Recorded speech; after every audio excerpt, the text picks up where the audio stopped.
दोस्तों ये इस क्वेश्चन पे नज़र करते हैं। ये क्वेश्चन आपका 2012 में आया हुआ है, नीट का क्वेश्चन है और बहुत ही प्यारा क्वेश्चन है, बहुत ही अच्छा क्वेश्चन है, कॉन्सेप्चुअल है।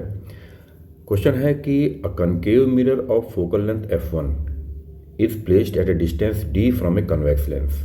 यानी सबसे पहले आपको एक कनकेव मिरर बनाना है जिसकी फोकल लेंथ f1 हो और उसको d डिस्टेंस पर कॉन्वेक्स लेंस से रखना है जिसकी फोकल लेंथ f2 होगी। यानी इसको पहले हम लोग बना लेते हैं, इसका फिगर, इसका डायग्राम। आपके पास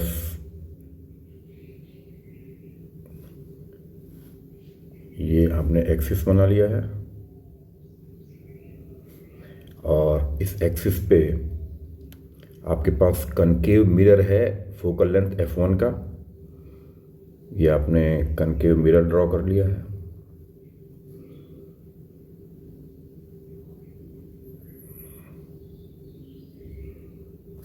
और इसकी कनकेव लेंस की फोकल लेंथ है f1 और ये कॉन्वेक्स लेंस से d डिस्टेंस पे रखा हुआ है। तो आपके पास एक कन्वेक्स लेंस भी है जो कि इससे d डिस्टेंस पे रखा हुआ है।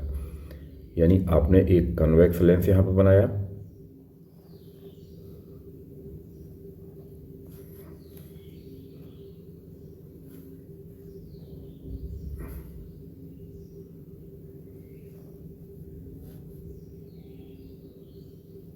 ये कन्वेक्स लेंस जिसकी फोकल लेंथ होगी आपकी f2 और दोनों के बीच की डिस्टेंस जो होगी वो d। ऐसा ये अपने क्वेश्चन में कह रहे हैं। अब आगे बोलते हैं कि a beam of light coming from infinity in falling on this convex lens concave mirror combination return to infinity. Friends, अभी ये क्वेश्चन हम लोगों ने इस टाइप का क्वेश्चन पहले किया है कि जिस जगह से जहाँ पे ऑब्जेक्ट रखा हुआ है, लुमिनस ऑब्जेक्ट रखा हुआ है, वहीं पर इमेज बन रही है, सेम उसी जगह पे। तो उस जगह पे हमने क्या किया था, उस जगह पे हमने जो रेज आ रही थी उनको हमने रिटर्न कर दिया था, परपेंडिकुलर हिट करवा के रिटर्न कर दिया था। यहाँ क्या कह रहे हैं कि रेज जो आ रही हैं वो इन्फिनिटी से आ रही हैं। तो रेज आपने इन्फिनिटी से तो ले ली, ये रेज आपकी इन्फिनिटी से आ रही हैं, रेज इन्फिनिटी से आपकी आ रही हैं। और ये कह रहे हैं कि इस combination falling on this convex lens concave mirror combination return to infinity, यानी ये वापस जो है इन्फिनिटी पे ही चली जा रही हैं। और आपको पता है कि ऐसा तभी हो सकता है जब कहीं ना कहीं ये रे जो है किसी न किसी सरफेस से परपेंडिकुलर हिट करके अपने पाथ को रिट्रेस कर ले, यानी रिटर्न हो जाए। तो ऐसा कब हो सकता है? ऐसा जब हो सकता है जब ये कन्वर्ज होने के बाद, ये कन्वर्ज हो और ये मिरर के पास, मिरर के ऊपर परपेंडिकुलर हिट करें और जिससे इनका रास्ता रिट्रेस हो जाए। इसी तरीके से इस डायग्राम को भी कर सकते हैं आप, यहाँ से इस रे को भी पूरा कर सकते हैं। ये जाए और इस कॉम्बिनेशन पे परपेंडिकुलर हिट करे और ताकि ये रिट्रेस हो जाए और ये रे भी आगे जाके परपेंडिकुलर हिट करे और रिट्रेस कर दे अपने पाथ को। और तभी ये ऐसा हो सकता है कि वापस अपने रास्ते पर इन्फिनिटी की तरफ जा सकती हैं। अब ऐसा होने के लिए आपको पता है इन्फिनिटी से आने वाली रेज तो फोकस पे फोकस होंगी, फोकल लेंथ पे। तो ये डिस्टेंस आपकी हो जाएगी कितनी, f1 नहीं f2, क्योंकि कॉन्वेक्स लेंस का फोकल लेंथ f2 है।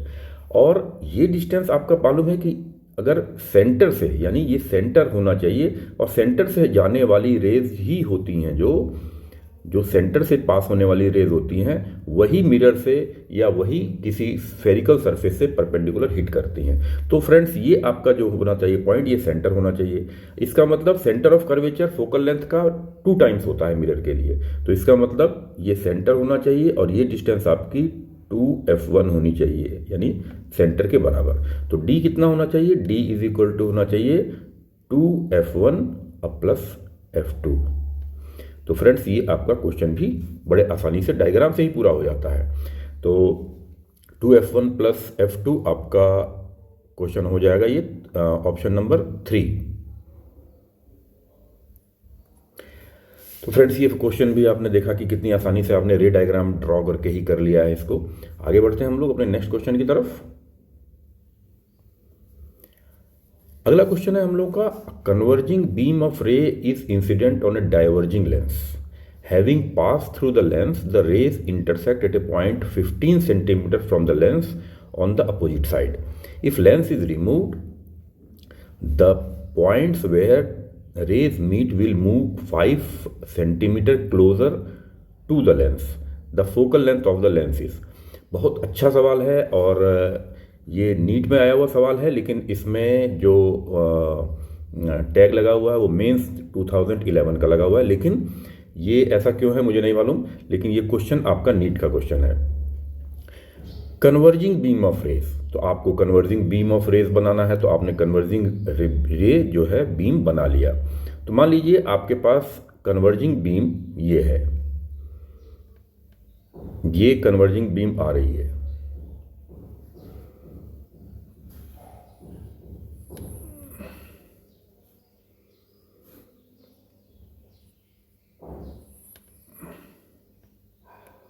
ये कन्वर्जिंग बीम आ रही है, incident on a diverging lens, और ये डाइवर्जिंग लेंस पे आती है। तो जब ये डाइवर्जिंग लेंस बीच में रखा रहेगा तो ये डाइवर्जिंग लेंस पे आ रही हैं। आपने डाइवर्जिंग लेंस यहाँ पे बना लिया है, डाइवर्जिंग लेंस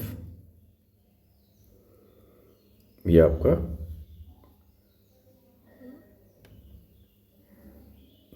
डाइवर्जिंग लेंस बन गया। अब डाइवर्जिंग लेंस पे आने के बाद, डाइवर्जिंग लेंस को रखने के बाद आपको पता है डाइवर्जिंग लेंस जो होती है थोड़ी बहुत रे को डाइवर्ज करती है। तो डाइवर्जिंग लेंस रखने के बाद ये जो रेज आप कंसंट्रेट होते हुए देख रहे हैं ये थोड़ा डाइवर्ज हो जाएंगी, यानी इसके रखते ही आपकी रेज जो होंगी वो एक्चुअल पाथ ये फॉलो ना करते हुए एक्चुअल पाथ ले लेंगी, थोड़ा डाइवर्ज होके लेंस रखने के बाद। लेंस आपने रख दिया तो ये थोड़ा सा आगे डाइवर्ज हो जाएंगी इस तरीके से।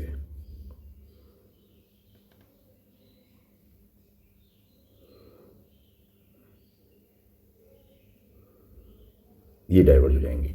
तो अब ये क्या कह रहे हैं कि जब लेंस हटा दिया तो 5 सेंटीमीटर लेंस रखने के बाद तो इमेज यहां बन रही है, ये लेंस रखने के बाद इमेज बन रही है, लेकिन लेंस हटाने के बाद ये 5 सेंटीमीटर क्लोजर हो जा रही है, यानी कि ये मूव कर जा रही है इस साइड में, 5 सेंटीमीटर क्लोज हो जा रही है ये, यानी रे जो है वो 5 सेंटीमीटर, यानी ये 5 सेंटीमीटर आपका होना चाहिए, ऐसा ये बता रहे हैं आगे।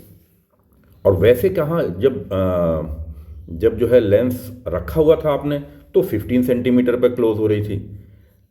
तो क्वेश्चन ये है कि having pass through the lens the रे intersect at a point 15 centimetre from the lens, और पहले जब लेंस रखा हुआ था तो ये 15 सेंटीमीटर पर जा रही थी, ये 15 सेंटीमीटर था और 15 सेंटीमीटर पर इमेज बन रही थी, लेकिन लेंस हटाने के बाद ये वापस से अपनी पोजीशन इस पे आ जाती हैं और 5 सेंटीमीटर क्लोजर हो जाती हैं। ये क्वेश्चन है फ्रेंड्स, मैं एक बार फिर से बता दूं, बहुत ही अच्छा क्वेश्चन है ये।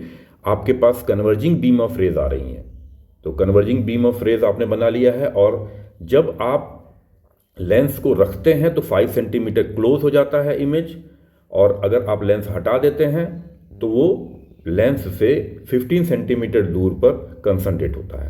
अब अपने साइन कन्वेंशन पे चलते हैं। मैंने आपको बताया था कि पहले आप क्या करिए, पहले आप रियल साइड और वर्चुअल साइड डिसाइड कर लीजिए। आपको पता है कि रे जो है वो पास होके दूसरी साइड निकल रही है, जिस साइड निकल रही हैं वो आपका रियल साइड हो गया और दूसरा साइड आपका वर्चुअल साइड हो गया। दूसरी बात मैंने बताई थी कि ऑब्जेक्ट डिस्टेंस जो है वो हमेशा आपको पॉजिटिव लेना है, लेकिन एक केस ऐसा है जिसमें ऑब्जेक्ट डिस्टेंस निगेटिव ली जाती है, जब रे कन्वर्ज होकर फॉल करें। तो फ्रेंड ये वही वाला केस है। तो आप देख रहे हैं कि इसमें लेंस जब रखा जा रहा है तब इमेज बन रही है, ये इमेज बन रही है, और लेंस जब नहीं रखा हुआ है तो रे हो रही है कंसंट्रेट यहां पर, यानी आप लेंस क्या कर रहा है, इस फर्स्ट नंबर के पॉइंट को ऑब्जेक्ट मानते हुए, यानी ओ मानते हुए, ऑब्जेक्ट मानते हुए उसकी इमेज को वो आई पे बना दे रहा है। फिर से ध्यान से सुनिए हमारी बात। जो लेंस है आपका कनकेव लेंस, जब लेंस आपने नहीं रखा है तो 1 नंबर पॉइंट पे रे कंसंट्रेट हो रही हैं, और जब लेंस आपने रखा है तो ये कंसंट्रेट हो जा रही हैं 2 नंबर पॉइंट पे, यानी आगे। इसका मतलब लेंस फर्स्ट नंबर को ऑब्जेक्ट मानते हुए सेकंड नंबर पे कंसंट्रेट हो रहा है। यानी आपको क्या करना है, आपको ऑब्जेक्ट डिस्टेंस लेना है, आपको ये चीज ऑब्जेक्ट डिस्टेंस हो जाएगी -10। सेंटीमीटर। अब आपको मैं बता दूं ऑब्जेक्ट डिस्टेंस -10 क्यों ली जाएगी, क्योंकि हम लोगों के साइन कन्वेंशन में ऐसा है कि ray object distance will always be positive except only in one case when converging ray fall on the system. तो कन्वर्जिंग रे फॉल कर रही है तो ऑब्जेक्ट डिस्टेंस -10 हो गया। इमेज आपकी आई जो बन रही है वो रियल साइड में बन रही है और लेंस से 15 सेंटीमीटर की दूरी पर बन रही है, ये आपका प्लस हो गया। और फोकल लेंथ आपको बताना है तो 1/f इज इक्वल टू 1/-10 यानी 1/i। फार्मूला आपके पास क्या है, 1/f is equal to 1/i plus 1/o। तो आपने -10 प्लस 1/15, यहाँ पर आप ले लेंगे 30 एलसीएम, -3 प्लस 2 1/f, तो f इज इक्वल टू आपका आ जाएगा -30। तो फोकल लेंथ आपकी -30 होना चाहिए और ऑप्शन नंबर आपका फिट बैठ रहा है इसमें डी। फ्रेंड्स ये क्वेश्चन बहुत अच्छा है और मुझे उम्मीद कम है कि लोग इसको कर पाएंगे अगर प्रैक्टिस नहीं होगी। और चाहे ये आईआईटी मेंस में आया हुआ क्वेश्चन है, चाहे नीट में आया हुआ क्वेश्चन है, लेकिन मैंने इस क्वेश्चन को नीट के पास्ट ईयर पेपर से उठाया हुआ है। सो ये क्वेश्चन में जहाँ भी आपको दिक्कत हो आप बता सकते हैं, कमेंट बॉक्स में डाल के पूछ सकते हैं। तो ये क्वेश्चन भी आपका कंप्लीट हुआ। आगे चलते हैं अपने नेक्स्ट क्वेश्चन की तरफ। अगला क्वेश्चन आपका आया है 2010 में, a lens having focal length f, aperture of diameter d। यानी एक लेंस है आपके पास, ये जो लेंस आप बनाते हैं, एक आपके पास लेंस दिया गया है, ये लेंस दिया गया है। लेकिन इस लेंस को अगर सामने से देखेंगे इस तरह से, अगर लेंस आप ऐसे देखते हैं तो इस तरह से लेंस आपको दिखाई देता है इस तरीके से, लेकिन अगर आप सामने से देखेंगे तो वो लेंस आपको एकदम स्फेरिकल दिखाई देता है, तो सर्कुलर दिखाई देता है। तो ये लेंस मैंने जो है सर्कुलर फॉर्म में भी रख लिया ये। अब इसके बाद ये कहते हैं कि aperture of diameter D form an image of intensity I. तो इसका डायमीटर जो है वो d है, यानी यहां से यहां तक की जो दूरी है वो आपकी d है, डायमीटर जो है वो d है। अब ये जो इमेज बना रहे हैं वो इमेज बना रहे हैं, इमेज इसकी कैसे बनेगी आप ड्रॉ करें इसको।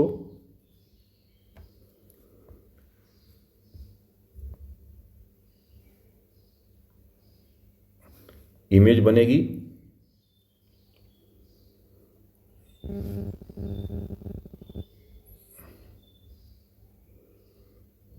इंटेंसिटी इसकी आई है और फोकल लेंथ f है। अब इसके बाद आगे कह रहे हैं कि aperture of diameter d/2 in the central of the lens is covered by black pepper. यानी कि इसके बीचों बीच का जो सेंटर है d/2 का, वो ब्लैक पेपर से क्या कर दिया गया है, कवर कर दिया गया है। यानी ब्लैक पेपर से आपने क्या किया है, सेंटर का जो पोर्शन है d/2 का,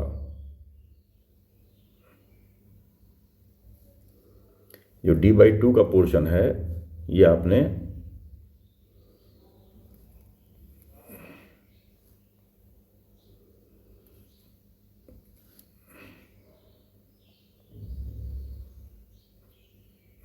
ये d/2 का जो पोर्शन है वो आपने कवर कर दिया है किससे,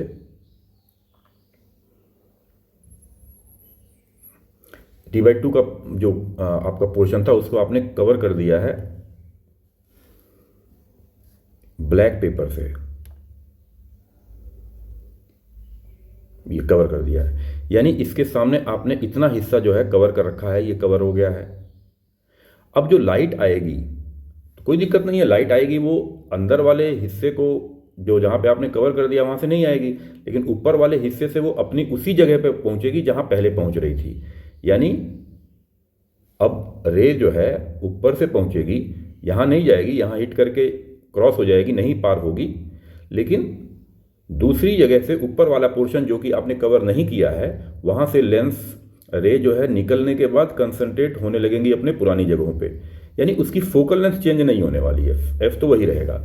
लेकिन आपकी जो लाइट होगी, पहले लाइट पास हो रही थी कितने एरिया से, पाई d²/4 एरिया से, पहले डायमीटर d था।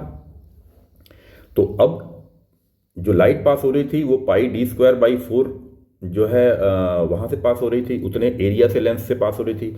जब आपने कवर कर दिया तो d/2 का एरिया जो है वो तो आपका कवर हो गया। तो अब लाइट कितने हिस्से से पास हो रही है, अब लाइट केवल पास हो रही है पाई d²/4 माइनस पाई d/2 का होल स्क्वायर बाई 4, यानी आपके पास आ जाएगा 3πd²/4, यानी केवल इतने हिस्से से पास हो रही है। यानी पहले पाई d²/4 से पास हो रही थी, अब यहां पर हो रही है पाई d², 3/4 ऑफ पाई d²/4 से पास हो रही है। तो इसका मतलब इंटेंसिटी जो लाइट होगी वो पहले की 3/4 गुना यानी 3/4 टाइम्स जाएगी। तो इंटेंसिटी भी उसी हिसाब से 3/4 टाइम्स, जो कि लाइट कम पहुंचेगी, 3/4 टाइम्स लाइट कम पहुंचेगी तो इंटेंसिटी भी 3/4 टाइम्स कम पहुंच जाएगी।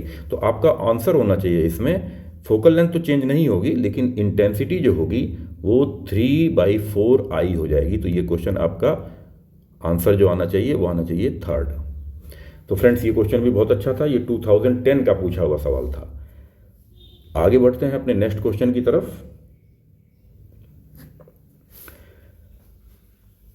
अगला क्वेश्चन है कि a bubble in a glass slab when viewed from one side appears at 5 centimeter and 2 centimeter from other side. The thickness of the slab is. Friends इसमें आपको ध्यान रखना है कि जब भी कोई आपके पास चाहे ग्लास हो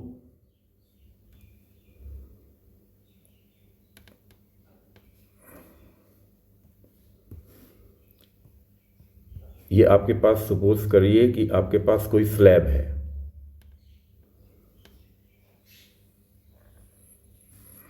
ये स्लैब है। अगर इस स्लैब पर मान लीजिए बीच में कोई एक कॉइन रखा हुआ है, ये कॉइन बीच में रखा हुआ है और इस कॉइन की डिस्टेंस, अगर आपका जो आपके पास क्यूब है उसका रिफ्रैक्टिव इंडेक्स म्यू है, आपने रिफ्रैक्टिव इंडेक्स कितना ले लिया है इसमें, म्यू, और आपके कॉइन की एक्चुअल डेप्थ जो है वो डी है, लेकिन अगर आप ऊपर से देखते हैं तो आपको ये कॉइन थोड़ा सा ऊपर उठा हुआ दिखाई देता है, थोड़ा सा शिफ्ट हो जाता है, यानी वो अपीयर होता है थोड़ा सा ऊपर उठा हुआ। जैसे आप पानी बाल्टी में भर के अगर बॉटम को देखते हैं तो बॉटम आपको थोड़ा सा ऊपर उठा हुआ दिखाई देता है, उसको बोला जाता है अपेरेंट डेप्थ। तो फार्मूला आपका क्या रहता है इसमें, ध्यान रखना है हमको, अपेरेंट डेप्थ जो होती है इज इक्वल टू जो रियल डेप्थ बाई म्यू होती है, यानी म्यू टाइम्स वो कम हमको, मतलब म्यू टाइम्स जो है वो हमको कम दिखाई देता है। तो इसका मतलब कि अगर रियल डेप्थ निकालना है तो आप क्या करेंगे, यानी कि रियल डेप्थ जो होगी is equal to mu into apparent depth हो जाएगी। ये फार्मूला आपको ध्यान रखना है, म्यू इंटू एपरेंट डेप्थ। अब आगे क्वेश्चन को पढ़ते हैं।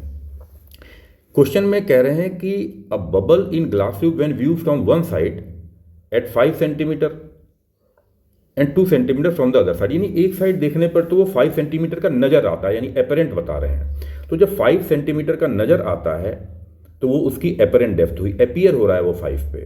तो आप रियल डेप्थ कितनी होगी, इधर साइड से अगर आपको 5 सेंटीमीटर पर दिखता है तो रियल डेप्थ होगी 5 इंटू 1.5 यानी म्यू। आप देख रहे हैं real depth is equal to mu into apparent depth. Apparent depth आपकी 5 है तो रियल डेप्थ होगी कितनी, 7.5। लेकिन जब दूसरी साइड से देखते हैं, यानी इधर साइड से देखते हैं, जब इधर साइड से हम लोग देख रहे हैं, व्यू कर रहे हैं, तो इस साइड से देखने पर वो महसूस कितना हो रहा है, 2 centimetre, 2 centimetre from the other side. तो 2 सेंटीमीटर अदर साइड से दिख रही है और तो वो उसकी एपरेंट डेप्थ हुई, लेकिन रियल डेप्थ कितनी हुई, वो हुई 2 इंटू 1.5 यानी ये जो एक्चुअल डेप्थ हुई यहाँ से यहाँ तक वो हो गई आपकी 3। तो टोटल थिकनेस कितनी हो गई? टोटल थिकनेस हो गई आपकी 7.5 + 3 यानी कि आप 10.5 सेंटीमीटर। तो ये फ्रेंड्स इस तरीके से क्वेश्चन को करना है। ये आपको हमेशा ध्यान रखना है कि जब भी हम भरी हुई बाल्टी को देखते हैं तो उसका बॉटम हमको कितना ऊपर नजर आता है, यानी कितना उसका अपेरेंट डेप्थ होता है। तो apparent depth is equal to real depth by mu, ये फार्मूला आपको ध्यान रखना है। ये कई जगह इस पर छोटे छोटे सवाल आ जाया करते हैं। तो ये क्वेश्चन भी फ्रेंड्स आपका हुआ और इसमें आंसर आप लगाने वाले हैं सी ऑप्शन। अपने नेक्स्ट क्वेश्चन की तरफ चलते हैं। फिर अगला क्वेश्चन आया है कि a beam of light compose of red and green ray is incident obliquely at a point on the face of a rectangular glass slab. फिर ग्लास स्लैब आपके पास आया है। फिर आपने क्या किया है, एक रेक्टेंगुलर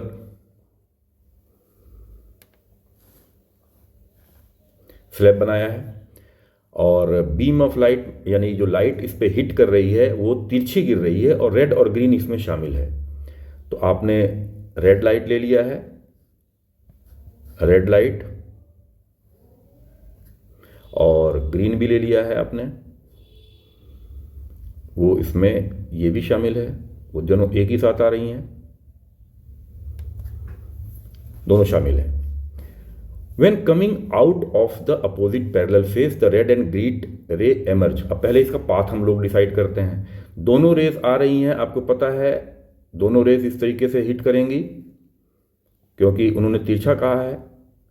अब आपको ये बात पता होनी चाहिए कि जहाँ पे रे हिट करेंगी वहाँ हमको स्नेल्स लॉ लगाना है और सबसे पहला काम हमारा क्या होगा, नॉर्मल डालना। तो आपने सबसे पहले क्या किया, यहाँ पर नॉर्मल डाल दिया। यहाँ पे आपने क्या किया, सबसे पहले आपने नॉर्मल डाला, ये नॉर्मल आपका हो गया। अब आपको ये भी मालूम है कि म्यू जो रेड के लिए होता है वो कम होता है, म्यू ग्रीन के लिए ज़्यादा होता है। मैंने आपको बताया था कि इस चीज़ को आप प्रिज्म से ध्यान रख सकते हैं। प्रिज्म में जब कोई रे पास होती है वाइट कलर की, तो जाने के बाद ये जितने कई कई भागों में टूटती है तो उसमें सबसे नीचे वायलेट रहता है, सबसे ऊपर रेड रहता है। आप ये ध्यान रखेंगे कि वायलेट का इफेक्ट सबसे ज़्यादा है, इसका मतलब वायलेट ने सबसे ज़्यादा रिफ्रैक्टिव इंडेक्स महसूस किया है। तो इसका मतलब वायलेट का रिफ्रैक्टिव इंडेक्स ज़्यादा होता है, रेड का सबसे कम होता है। तो अब रेड का सबसे कम होता है तो रेड कलर जो होगा वो उसकी बेंडिंग सबसे कम होगी और ग्रीन कलर का रिफ्रैक्टिव इंडेक्स ज़्यादा है। यानी आप यहाँ लिख सकते हैं कि mu green is greater than mu red, यानी रेड का रिफ्रैक्टिव इंडेक्स कम है, ग्रीन का ज़्यादा है। तो ग्रीन ज़्यादा है तो ग्रीन ज़्यादा बेंड करेगी। तो चलिए हम लोग इसको ज़्यादा बेंड कर देते हैं। अब ग्रीन जो होगी वो आपकी बेंड होके चली जाएगी, ए ज़्यादा बेंडिंग हो जाएगी इसकी, ये ज़्यादा बेंडिंग हो गई। और जो रेड होगा उसकी बेंडिंग कम होगी, यानी वो आपका यहाँ से सेपरेट होगा और ये थोड़ी सी कम बेंड होगी। तो ये भी आपने देख लिया किस तरीके से बेंड हुई।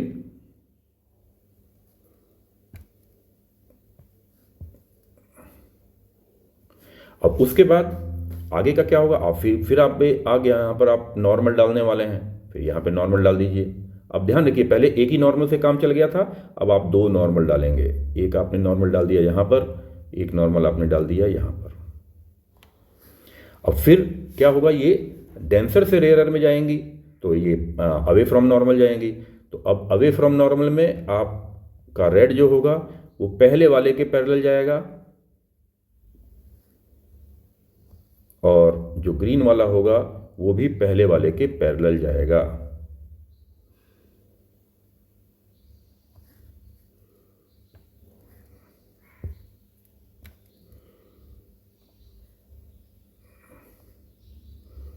यानी आपका रास्ता जो रहेगा वो इस तरीके से रहेगा और रेड का रास्ता ये रहेगा। रेड का रास्ता आपका रहने वाला है ये। तो अब आप इसमें से ऑप्शन चूज कर सकते हैं कि when coming out on the opposite parallel face the red and green ray emerge from two different propagation in two different non parallel direction. Answer है 2 डिफरेंट पॉइंट तो होने चाहिए, तो आपका सी ऑप्शन जो है वो आपका कट गया, डी ऑप्शन आपका कट गया, क्योंकि 1 पॉइंट से नहीं, ये 2 पॉइंट से निकलेंगी। और दूसरी बात, दोनों, चूंकि आपको पता है कि ये रे जो होती है, ये रे और ये रे आपस में पैरेलल रहती हैं, तो इसका मतलब जब ये दोनों आपस में पैरेलल रहेंगी तो जाने वाली जो निकलने वाली रे हैं वो भी आपस में पैरेलल रहेंगी। सो आंसर होगा 2 पॉइंट्स प्रोपेगेटिंग इन 2 डिफरेंट पैरेलल डायरेक्शन। तो नॉन पैरेलल डायरेक्शन नहीं बल्कि पैरेलल डायरेक्शन से जाएंगी, तो आपका आंसर हो जाएगा आपका इसमें बी। तो फ्रेंड्स, आप देख रहे हैं कि आपसे क्वेश्चन बेहद आसान लेकिन कॉन्सेप्चुअल पूछे जाते हैं। आप बार बार रे डायग्राम खींचते हैं, बार बार उसको करते हैं, लेकिन जैसे वो कॉन्सेप्ट पूछते हैं तो आप उसको ड्रॉ करके बड़े आसानी से जवाब दे सकते हैं। तो यही आपके कॉन्सेप्ट्स हैं, यही आपको सीखना है। ये क्वेश्चन आपका 2004 का था और ठीक ठाक क्वेश्चन था। आगे बढ़ते हैं हम लोग अपने नेक्स्ट क्वेश्चन की तरफ। तो मेरे पास इस समय क्वेश्चन ख़त्म हो गए हैं। मैं नेक्स्ट वीडियो में आपके और क्वेश्चंस को पिकअप करूंगा, खासतौर से जो नीट में आए हुए क्वेश्चंस हैं, जो नीट में आए हुए पास्ट ईयर प्रॉब्लम्स हैं, खासतौर से प्रिज्म या फिर टोटल इंटरनल रिफ्लेक्शन, इन सब से क्वेश्चन मैं लूँगा जो भी आए हुए हैं। तो फ्रेंड्स, बने रहिए, तैयारी करते रहिए और उज्जवल भविष्य आपका वेट कर रहा है। धन्यवाद।